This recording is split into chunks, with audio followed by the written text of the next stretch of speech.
Welcome to the Vincier Project, an H-hour production where we help people become more skilled, more competent, and more brave when they're facing the most difficult circumstances of their life. I hope you enjoy our podcast. Man, the end of July. July went fast.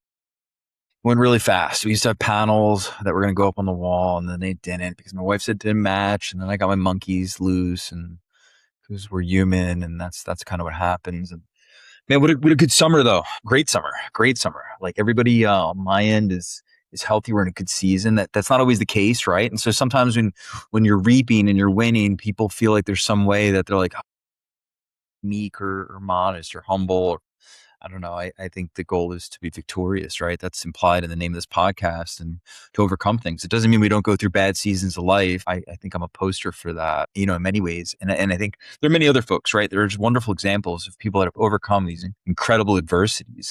But that's not the season we're in right now, man. We're in July, and I broke my nose over a month ago, I guess. Like, this was my uncle, took the 7 mil right off the snout. It broke it good, man. I kind of downplayed it a little bit, like popped it out of place, and all sorts of weird stuff was going on. And joked about on social media, like, hey, SpaceX was that was what happened. Everybody's buying SpaceX, and I was buying Adobe, and a month later, man. And I feel like we made a good decision on that. My thesis held. I've had that thesis for like 18 months about Adobe, and just tracked, watched. And this isn't financial advice. It's just the game that I play, man. And I'm going to talk a little bit today about role modeling and failure models, and kind of how we go through that process. And I would say that my experience and observations is most people don't actually have whatever it is that they want you to perceive that they have, and things are never good or as bad as they may seem, right? And you never know the problems, issues, and dilemmas that somebody else is dealing with in any way, shape, or form, whether that is physical, mental, emotional, spiritual, intellectual, vocational, of course, social.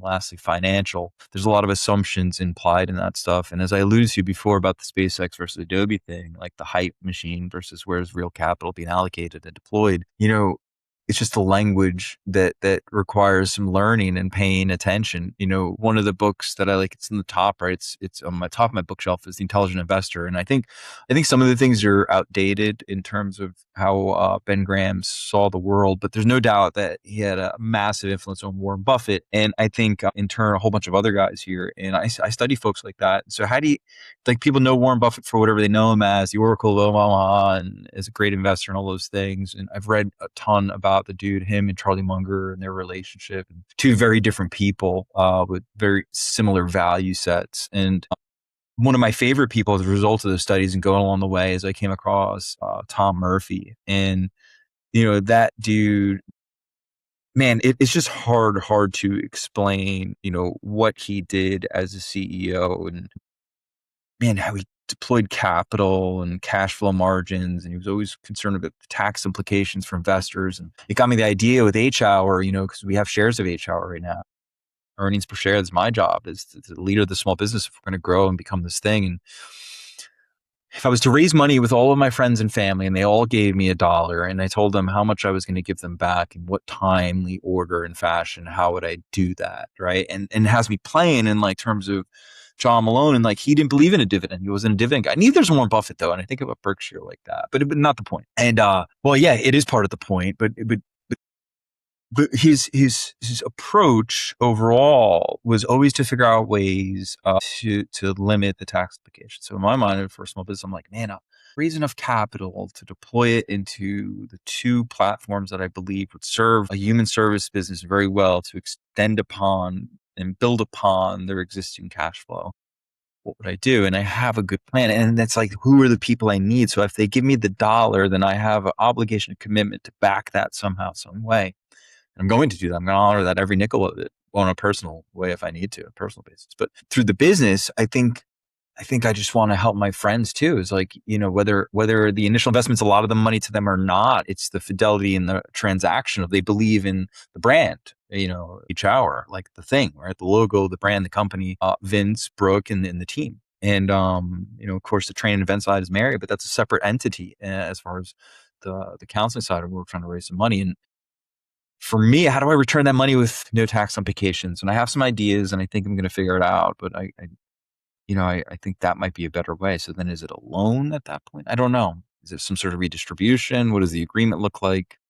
I'm rambling right now, but that's kind of where I'm at. But that's a lot of stuff I study. So back to the role model failure model, right? And everybody has role models and failure models, and it's nice when we can point to be like, hey, it's my dad, it's my grandfather, it's my brother, it's my mom, my sister, a family member, whatever, right?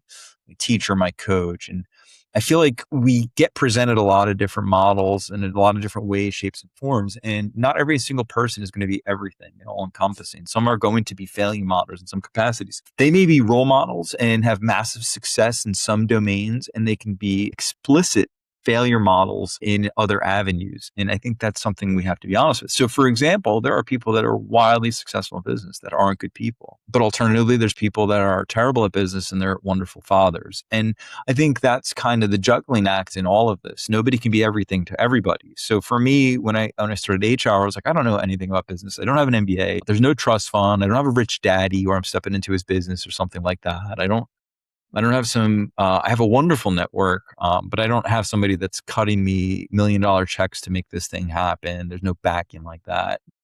But we're building it, right? And slowly but surely, it's becoming this thing that's living on its own and starting to gain its energy. So I think as the connector to all of it is my responsibility is to figure that out, man. It's like, because if my mom was to give me $1, I would take it deeply personal, right? And I treat it as if anybody else was to do that. If I make a partnership and agreement, I'm an all in all the way to the end kind of person.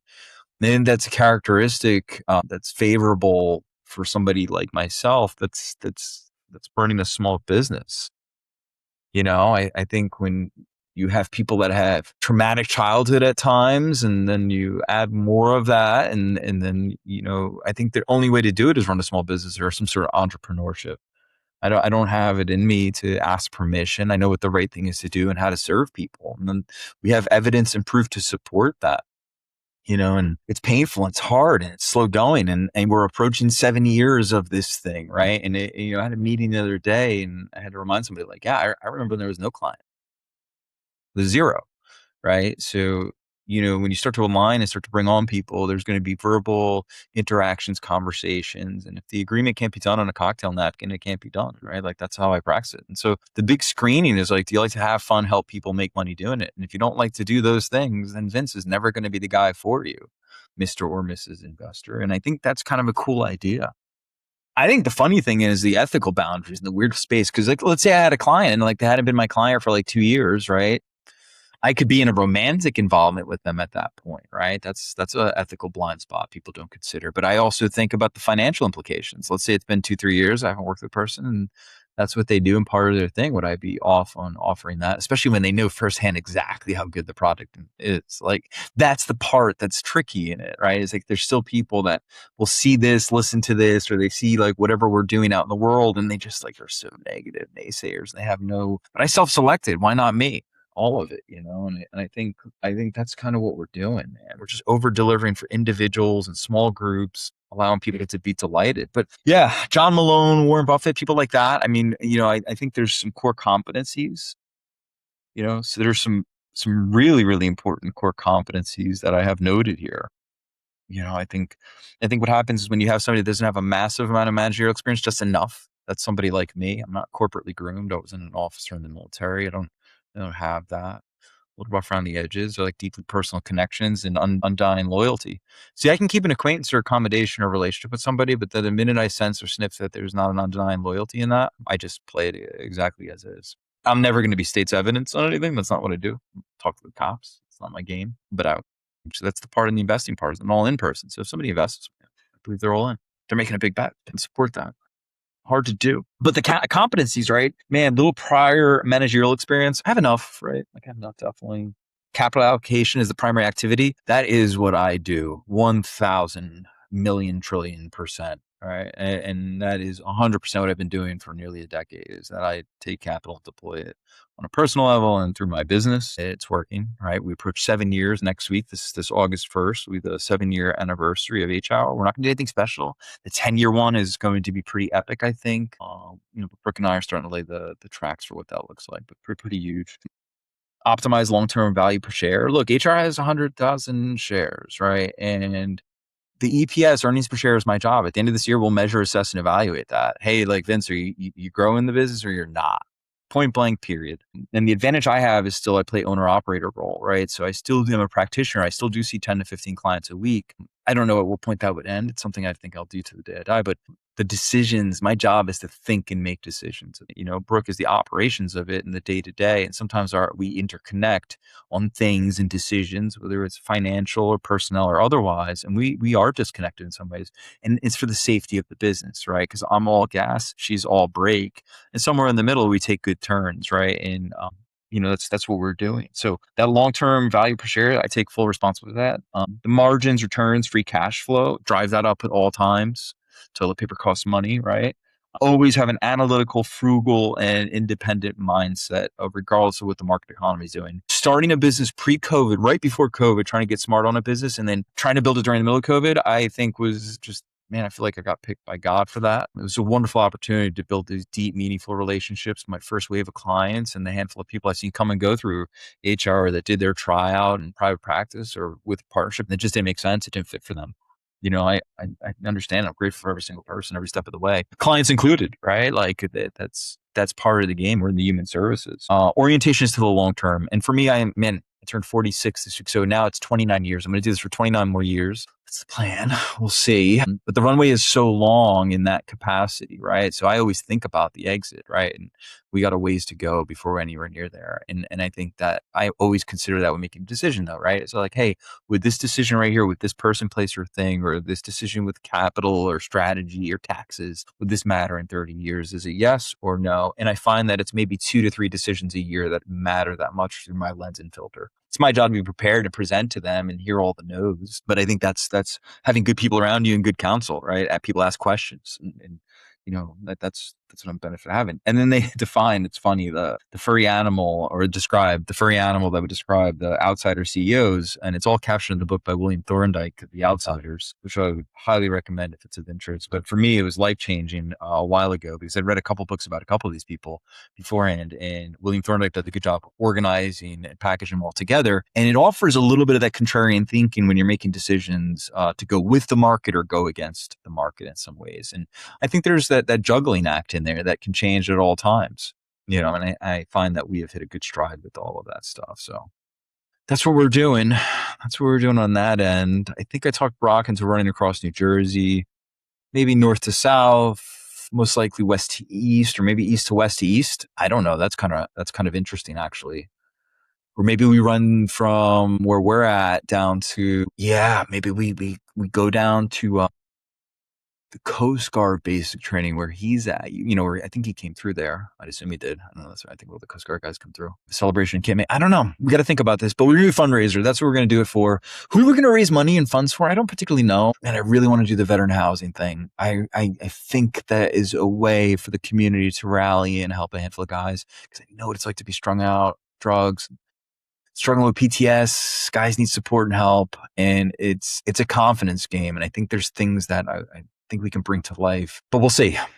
I think that's kind of like where this is landing or two. So we got to find the right person to align with on this. I don't want to run a not-for-profit. I had zero interest, but I do want to house veterans. And I think that's something very different. So I just got to find the right people to help me do that stuff. Man, look at that. Mary's getting ready for Secure the Beach. We're right on time. We got 15 minutes. I'm interested to see what that is. I don't know if I'm doing it. I don't know if I'm working it, or I don't even know if she needs me anymore for that. It's good. I think she needs me for other stuff, but maybe not that. It's going to be good. Starting to organize for class over at Kane, teaching one grad school class. We're doing human development. Man, I taught that class before. It was pretty good. I think I can do better though. It was an accelerated class. I think it was like 6 weeks or 8 weeks, but it was like a lot and like condensed periods of time on the weekend. And like, I don't know. It was a good performance. It wasn't my best performance. We'll see. And then we got physiological psychology for the undergrad students. Man, I love that class. Get the students all excited. Lots of laughs. Man, I got a full lecture on Neuralink I deliver with those students. It's usually like that's the tipping point in the class many times. Is we set enough good patterns and study habits and rituals to have a really thick ritualistic conversation about those ethical issues and dilemmas, bring in some cultural context and talk about how psychology impacts and influences all of it. And we end up on, the price of toilet paper and how the idea, it was, started at medicated paper, and students love it and it gets the imagination going, opens it up and everybody gets their credits. But working through that stuff. It's going to be good. Yeah. Physiological psychology, human development. I'm gonna keep building HR. I'm going to take a few more clients this fall, I think. Get up to like 15-ish every week. Maybe not. I don't know. We'll see. We'll see. Yeah, that's all I got. It's going to be great, man. But yeah, that's find role models, right? In business terms, that's what I did. Warren Buffett, Berkshire Hathaway, that's a textile company. John Malone, some of those guys. And then you just start to play the game within the framework that you have. So if you have a small, tiny little business and it's $100 lemonade stand, you got to start somewhere. And because people immediately got to start to compare and they're like, Vince, what do you think you are? Who are you? Or this or compared to that? I'm like, well, no, like that dude built $150 billion whatever something, right? Like that'd be awesome if I just, what if I build a 1.5 million something or $15 million something, right? Like the world's better. So it's pragmatic, right? It's having a vision, understand of like what you can actually influence and change and who you can. But I think you find the role models. I think you find good models are all out there, and reading is the tool, YouTube, podcast, but definitely reading and writing. So the best tool tactic I'll leave you with, if you've made it this far, is hey, read for 10 minutes and write about that particular topic for 5 minutes. Do it for 1 year straight. You'll be an expert in that particular thing. There's only a handful of people you could even have a conversation with about the particular topic. That's kind of how the world works. So all good stuff. Cheers.